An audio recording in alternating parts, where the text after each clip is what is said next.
how can I grow my list? And everybody's looking for like some new like hook or lead magnet or something, or like ways to get free leads. So I'm like, hey, you actually have a lot of people on your list that haven't heard from you in a while. Maybe you've cut them from your list and you've either tried maybe like once, or maybe you've never tried to re-engage them. This is The Fighting Entrepreneur, the podcast dedicated to entrepreneurs looking to change the world. Learn how to start, build, and scale a business in today's highly competitive business environment. Here's your host, The Fighting Entrepreneur, Anik Singal. What's up, you crazy fighting entrepreneurs? Guess who it is? Anik Singal, your favorite person in the whole wide world. I know I am. And I'm back with another, boom, fight in the ring today with the email paramedic. It's a good thing we have a paramedic in the ring today because, haha, bad joke. But Troy Erickson, everybody. I'm excited to have him here. We're going to be talking about how to he had a client recently who he quickly added 9,000 subscribers to their list like this for free. And the thing is, he's known as an email paramedic because he helps revive email lists that are dying. Now, here's the truth.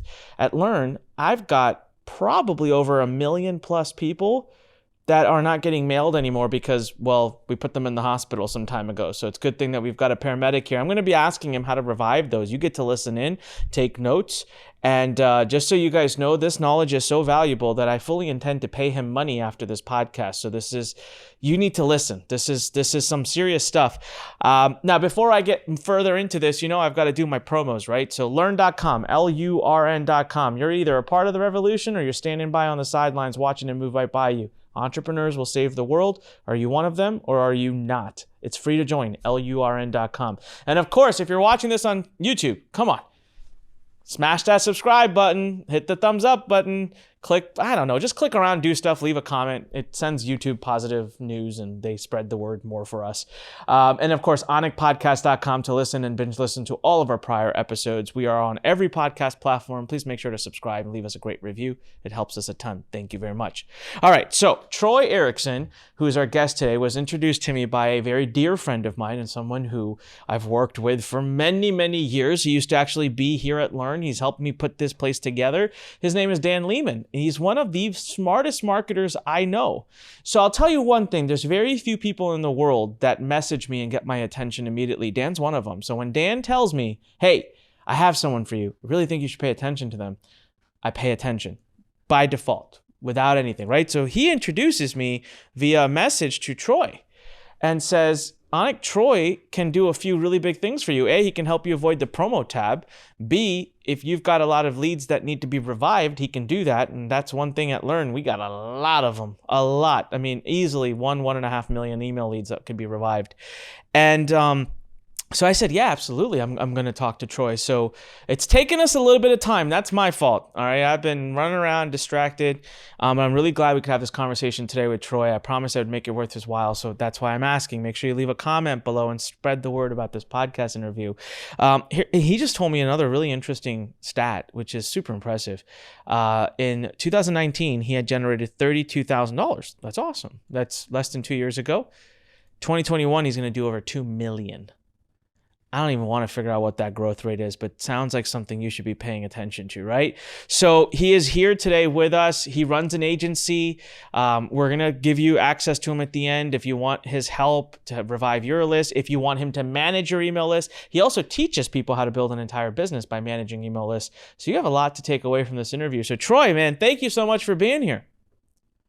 Anik, thank you for having me on. It's I've been looking forward to this for a really long time, and lately I've been listening to the episodes with Rich Sheffrin, Mike Bontempo, a couple of friends of mine. I was listening to the one today with Wilco, and they're all amazing. And I'm very familiar with your story, and it's awesome to be here. Yeah, man. No, it's our honor and our pleasure. Thank you for being here. So we're going to dive right in. You got my attention. If you were able to revive 9,000 subscribers on somebody else's list, I can only imagine what you can do on mine.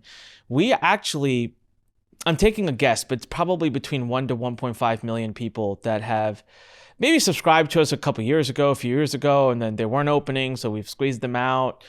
And a lot of them, I would say, probably would reopen. I mean, it's just people that have been following us for a long time. And I guess in our business, right, as entrepreneurs, we're always chasing the new. and we forget the value of what we already have sitting here at our disposal. So if I'm going to put a gun to your head right now, Troy, and I'm going to say, I have 1 million subscribers that are years, that have been around for a few years, that are dead. I don't email them anymore. If you had to take a guess, just wild ball guess, how many of those do you feel are revivable? Man, it's different for everybody. I've had revival emails that have completely bombed and got like a 0.3% open rate. And I've had ones that got in the 30s. Obviously a little bit smaller list, maybe not years old. We can revive about 10 to 12% for people that have like a couple 100,000 or less. But if they're years old and there's millions of them, I mean, to be conservative, you could probably get like 20 to 40,000 of them back. I'm not really sure. So 20 to 40,000 for us, everyone, just so you understand, is probably worth about $1 million a year, if not more.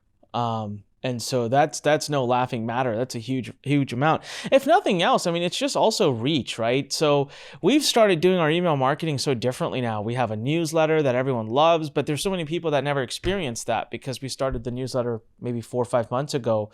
So I guess really I'll turn it to you, Troy. Talk to us about what you do. And the steps that you take to get there. And I'll ask questions as we go, but here, let me turn it over to you. I'm really intrigued in how you go about doing all of this. Yeah, absolutely. So for starters, everything we do is something that I've tested in my agency called Email Paramedic. And here in the office right now, we have a full team. So everything is tested. The strategy that you're most interested in and that everybody, frankly, is kind of interested in if you have an email list, because like the number one question I get asked is, how can I grow my list?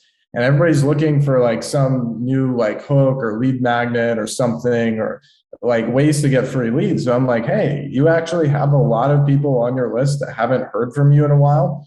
Maybe you've cut them from your list and you've either tried maybe like once, or maybe you've never tried to reengage them. So there's actually two sides to reengaging them that are like super, super, super important. There's like a qualitative side and there's a quantitative side. So for the qualitative side, you have to put together an email that's like very different than everything else you've sent before. So typically what I do in this situation, I'll use myself as an example. I'm going to send this email out to people who haven't opened in, let's say, like 3 months or more. Now, granted, I'm going to preface this by saying, don't just start emailing all your inactives like every single day or like super often. That's a bad idea. I'm just talking about doing it once. And if you have a massive list like Anik, don't send to 1 million people at once. I just wanted to make sure I said that, but you've got your audience ready. It's time to start crafting an email. And in this email, I'm going to use a different from name. So let's say something like my initials. So instead of Troy Erickson, it's just going to be TE. And then the subject line is going to be something very simple, like remember me with a question mark at the end. So obviously this is a different from name. It's not something they directly recognize, but after they open the email, it'll make sense. And the remember me just seems like very personal, kind of like a Dean Jackson feel with his 9-word email. So you're going to put that as the from and subject. And then the email itself, after they open it, we want it to make sense. So for myself, what I would do is I would say, hey, first name, Troy Erickson here. Remember me? I'm the guy that teaches people how to improve their email deliverability. Maybe you've seen my product called the Anti-Promo Tab Code. The reason I'm reaching out today is because we haven't been in touch in a while. And to make up for lost time, I wanted to give you this free thing. And then you put a link to the free thing. Oh, and by the way, make sure to look out for my upcoming emails this week. I've got something special for you. Talk tomorrow, Troy. So very simple. And we give them something to click, something to consume, and we reminded them who exactly we are. So it's very different. A lot of people, they don't try to revive their inactives, or if they do, it's too similar to what they've sent in the past. But it's a very fair email. If somebody opens that, there's a good chance they're going to be like, oh, okay, I remember this guy. Now, the second side of that is deliverability, right? Because like a big reason why people don't open isn't just that it looks the same. It's because they're not even seeing it. So obviously spam is a massive issue, but the promo tab is a really big issue too. So I also specialize in getting people out of that, and we can definitely go deeper into it. But the general gist of it is, if you want to like, basically, first of all, you have to see where you're landing. So the first step is like, go open a brand new Gmail account. Don't use one that you already use because it's going to be biased. based on your previous opening history, but just open a new Gmail account. Don't open any emails on it. And then uncheck conversation view. So if you're like testing the same email multiple times, the subject lines don't stack on top of each other. And you simply just send an email to that account and see where it lands. If it lands in the promo tab or spam folder, you've got some work to do. If it lands in the primary inbox, you're doing just fine, and you can go ahead and send that email. If you do land in promo or spam, there's a couple of ways to get it into primary.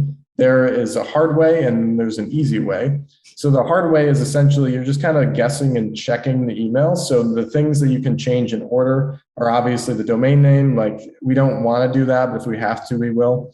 It's also going to be the from name, the subject line, the link text, the body copy, all things that you can kind of tweak and try to remove promotional looking words, and you just retest it until it hits primary. So after each test, you're isolating one thing, and eventually it'll hit primary, and then you know, like, okay, well, I removed this piece, it hit primary, so obviously the problem was with that piece, and you kind of like build the email back together. The easy way, you can go to emailparamedic.com and see it, but that's the service that we provide for our clients. We essentially provide a template that hits the primary tab about 80 to 100% of the time, depending upon the client. But it gets amazing results for people, and that's what we're really excited about here. Wow.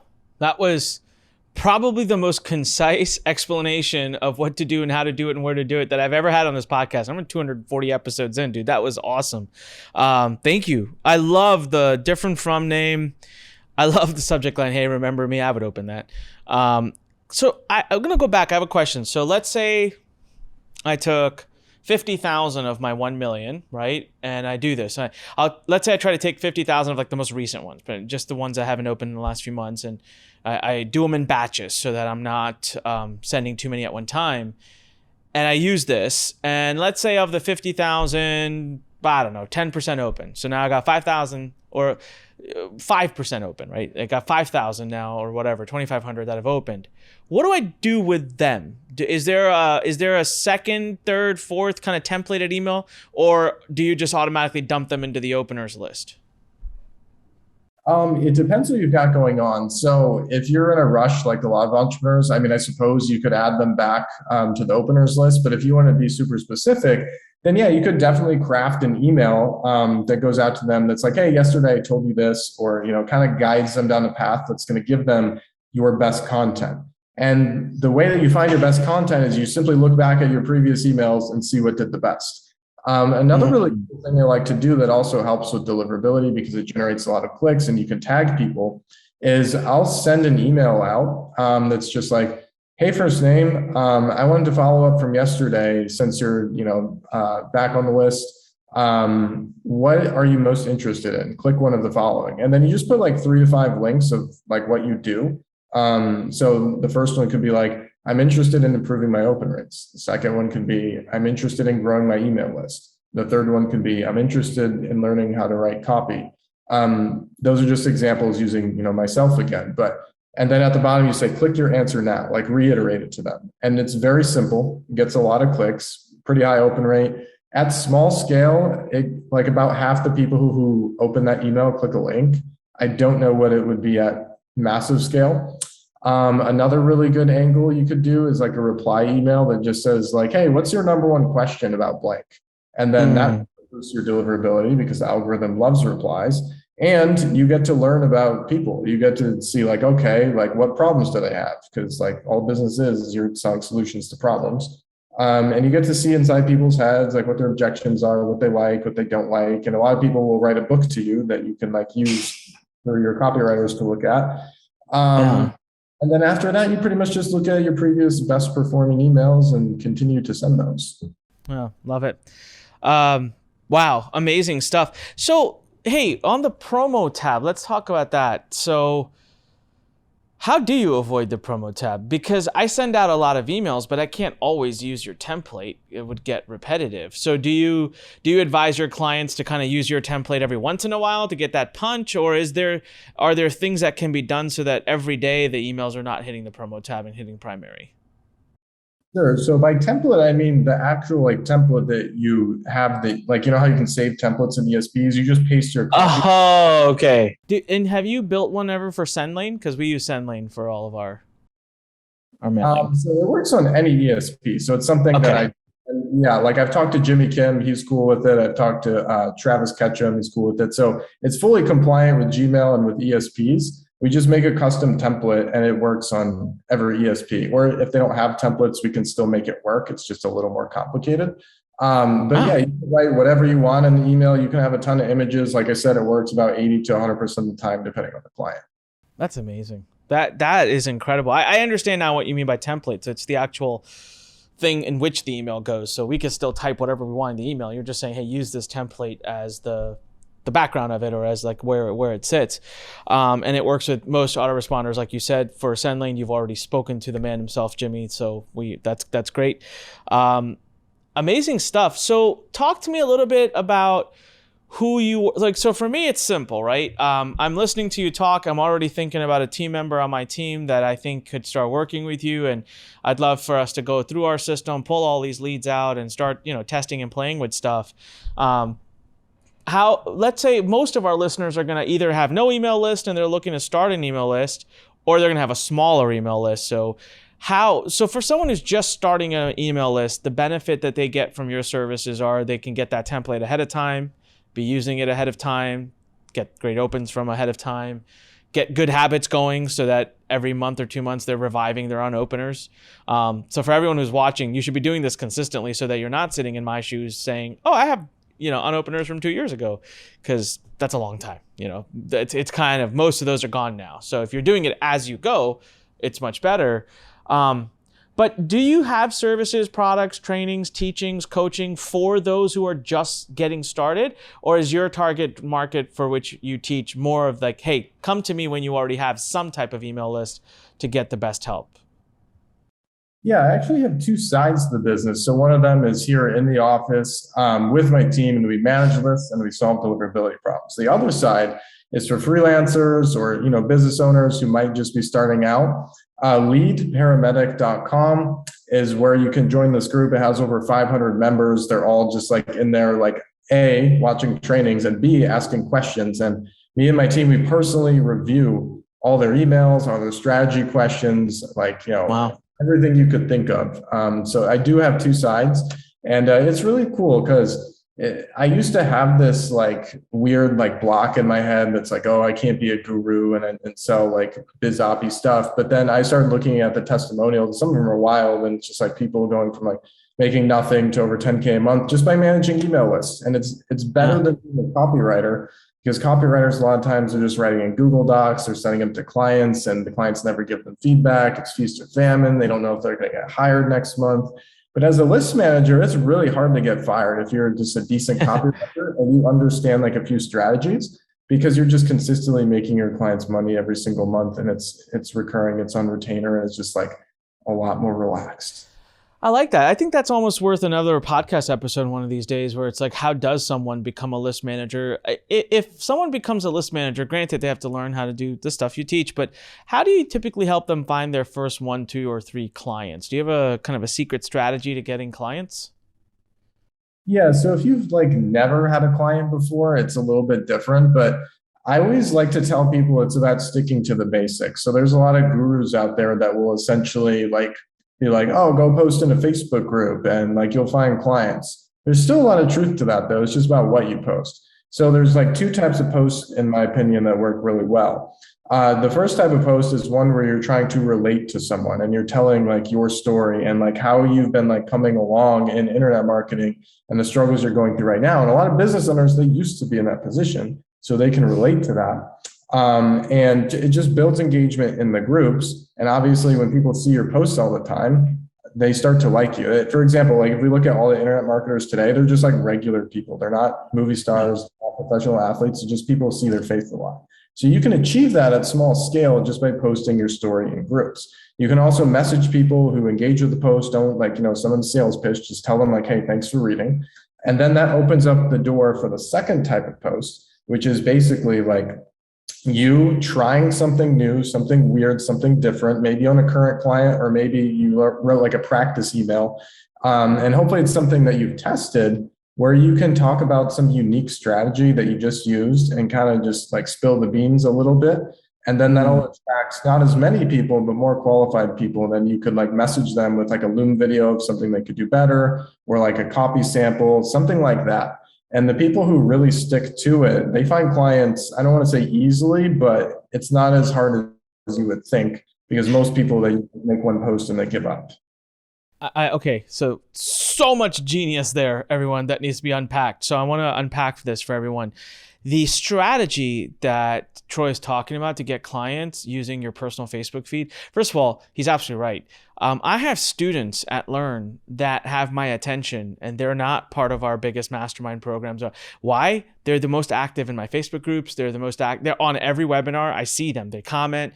I get to know their names. I just do. They might send me like a little gift or something. And so the name just keeps showing up again and again. And guess what? It recently happened where one of our students had written in, they were asking for something and they were about to get turned down. And I just happened to see it. And I was like, no, that's a lifer right there. That's a learner, man. He's been, with us for 7 years. Just give it to him. Like, no problem. And so the name recognition aspect really makes a big difference.